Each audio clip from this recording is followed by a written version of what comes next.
इमरान खान ने आसिम मुनीर को बतौर DGISI क्यों हटाया था?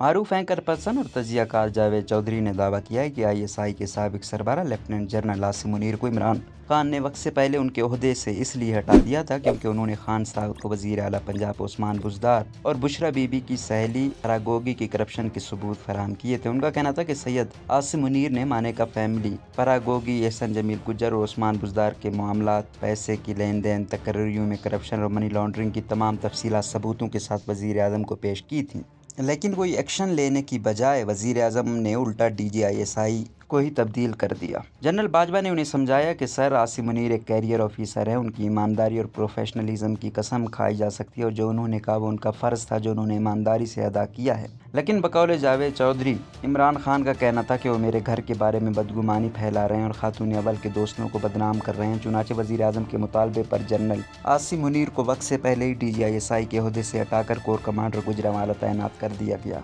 आसिम की जगह इमरान की ख्वाहिश पर फैज़ हमीद को नया DGISI मुकर्रर किया गया। जावेद चौधरी अपने ताज़ा सियासी तजिए में कहते हैं, दुनिया में क्या हो रहा है, मुल्क में क्या हो रहा है, कौन किसका बेड़ा गर्क कर रहा है और कल इस मुल्क का क्या बनेगा, इन तमाम इशूज़ पर हम पंजाबियों का एक ही जवाब होता है, सानों की। और हम पंजाबी क्योंकि इस मुल्क का 60% है, चुनाचे पाकिस्तान इस वक्त हमारे इसी रवैये की वजह से खौफनाक खंडर बन चुके हैं और पंजाब इस खंडर का खंडर आज़म है। हम पंजाबियों ने सानुकी की फ़िलासफ़ी से सबसे ज़्यादा पंजाब का बेड़ा गर्क किया। वो बताते हैं कि उस्मान बुज़दार दरअसल एहसन जमील गुज्जर और फरागोगी की मुश्तरका दरियाफ्त थे। एहसन जमील इन्हें अगस्त 2018 में अपनी गाड़ी पर बनी गाला लेकर गए थे और इमरान खान से इनका इंटरव्यू कराया था। मीटिंग में वो जहांगीर तरीन भी शामिल थे जो इन्हें PTI में लेकर आए थे, लेकिन उस्मान बुज़दार और जहांगीर तरीन दोनों ने उस वक्त एक दूसरे को पहचाना तक नहीं था। बहरहाल बुज़दार की इमरान खान से चंद मिनटों की मुलाकात हुई और इस तिलस्माती मुलाकात में पंजाब के 12 करोड़ लोगों के मुकद्दर का फैसला हो गया। उस्मान बुज़दार को वापस ले जाने की जिम्मेदारी भी एहसन जमील के कंधों पर थी। ये दोनों बनी गाला से निकले तो एहसन जमील ने बुज़दार से कहा, चले मैं आपको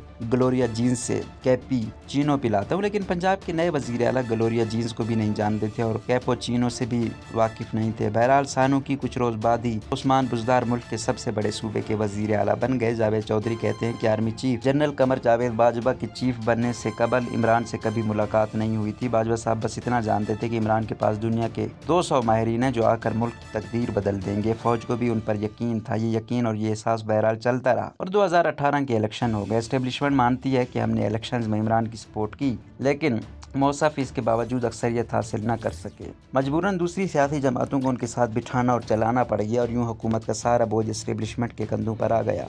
वज़ीर आज़म बनने से चंद दिन कबल आर्मी चीफ और जनरल फैज़ हमीद इमरान खान से मुलाकात के लिए बनी गाला गए। ये वेटिंग रूम में इंतजार कर रहे थे और इमरान जॉगिंग ट्राउज़र के साथ पेशाबी चप्पल पहनकर अंदर दाखिल हो गए। दोनों फौजी अफसरान मुस्तकबिल के वज़ीर आज़म को देखकर परेशान हो गए। मुलाकात के बाद जब दोनों बाहर निकले तो फैज़ हमीद ने पूछा, क्या हम इनको वज़ीर आज़म बनाने की कोशिश कर रहे हैं? आर्मी चीफ ने उनकी तरफ देखा और खामोश हो गए। बहरहाल इमरान वज़ीर आज़म बनवाने दिए गए। इसके बाद सऊदी शहजादे हों या यूरोप और अमेरिका के वुज़रा हों, इन सबको बनी गाला में धूप में भी बैठना पड़ा, ट्राउज़र और पेशावरी चप्पल का इम्तिजाज भी देखना पड़ा और वज़ीर आज़म का इंतज़ार भी करना पड़ा। बहरहाल सानों की हम उस्मान बुज़दार की तरफ आते हैं। जावेद चौधरी कहते हैं कि इमरान और एस्टेब्लिशमेंट के दरमियान पहला इख्तिलाफ उस्मान बुज़दार की तैनाती पर हुआ था। फौज पंजाब जैसे सूबे को बुज़दार जैसे अनाड़ी के हाथ में नहीं देखना चाहती थी, लेकिन वज़ीर आज़म नहीं माने और पौने 4 साल अपनी जिद पर डटे रहे। आर्मी चीफ और फैज़ हमीद दोनों इन्हें बार बार समझाते रहे। इन्हें यह तक बताया गया कि पंजाब में आपकी पार्टी टूट चुकी है, आपने अगर सूरत हाल कंट्रोल ना की तो पंजाब के साथ वफाक भी आपके हाथ से निकल जाएगा। वज़ीर आज़म को करप्शन के सबूत भी दिए गए,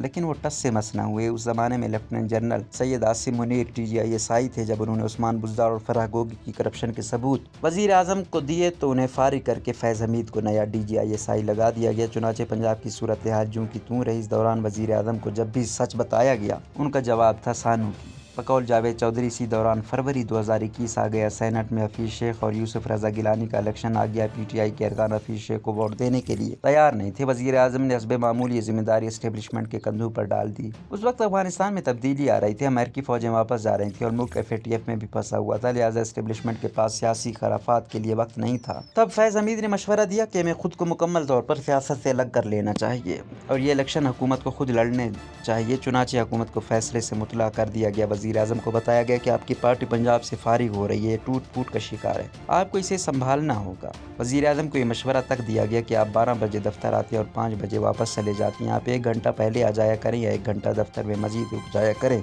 और अपने इत्तेहादियों, एमएनएज़ और एमपीएस से मिल लिया करें और उनकी बात सुन लिया करें ताकि आपकी पार्टी और हुकूमत को तक़वियत मिले। लेकिन वज़ीर-ए-आज़म ने ये मशवरा नहीं माना। ये कशमकश चलती रही। मामला जब पॉइंट ऑफ नो रिटर्न पर पहुँच गया और वज़ीर-ए-आज़म को महसूस हुआ कि मुझे अब बुज़दार की कुर्बानी देना पड़ेगी, तो अलीम खान को वज़ीर आला बनाने का फैसला हो गया। जावेद चौधरी बताते हैं कि एस्टेब्लिशमेंट ने सुख का सांस लिया। अलीम खान को इतला कर दी गई और उन्हें इस्लामाबाद भी बुला लिया गया। अगली सुबह जब अलीम खान इमरान से मुलाकात के लिए पहुंचे तो खान साहब ने पूछा, खैरियत है, तुम इस्लामाबाद क्यों आ गए? चुनाचे अलीम खान गुस्से में वापस आकर बतौर सीनियर वजीर मुस्ताफी हो गई। इस बार भी मामला सानों की पर आकर खत्म हो गया। जावेद चौधरी का कहना है कि इमरान खान की हुकूमत के खात्मे के बाद मेरा ख्याल था पंजाब में अब इस्तेकाम आ जाएगा, मगर अफसोस के आने वाले दिन पिछले दिनों से ज्यादा बदतर साबित हुए और पंजाब 4 माह से सियासी जंग का मैदान बना हुआ है। परवेज इलाही वजीर आला बन चुके हैं, लेकिन ये कितने दिन टिकते हैं ये कोई नहीं जानता, क्योंकि इमरान ने काफ लीग के 10 अरकान को वजारतें ना देकर उन्हें चौधरी शुजात की तरफ धकेल दिया है, जबकि पीडीएम ने चौधरी शुजात को पेशकश कर दी है कि आप अपने 10 अरकान को वापस ले आए, आप जिसको कहेंगे हम उसे वजीर आला बना देंगे। गोया पंजाब की किस्मत ही खराब है और ये एक बार फिर सियासी अफरा तफरी की तरफ बढ़ रहा है। अगर इस अफरा तफरी को ना रोका गया तो साबित हो जाएगा कि पूरा मुल्क 4 साल से सानूकी पर चल रहा है।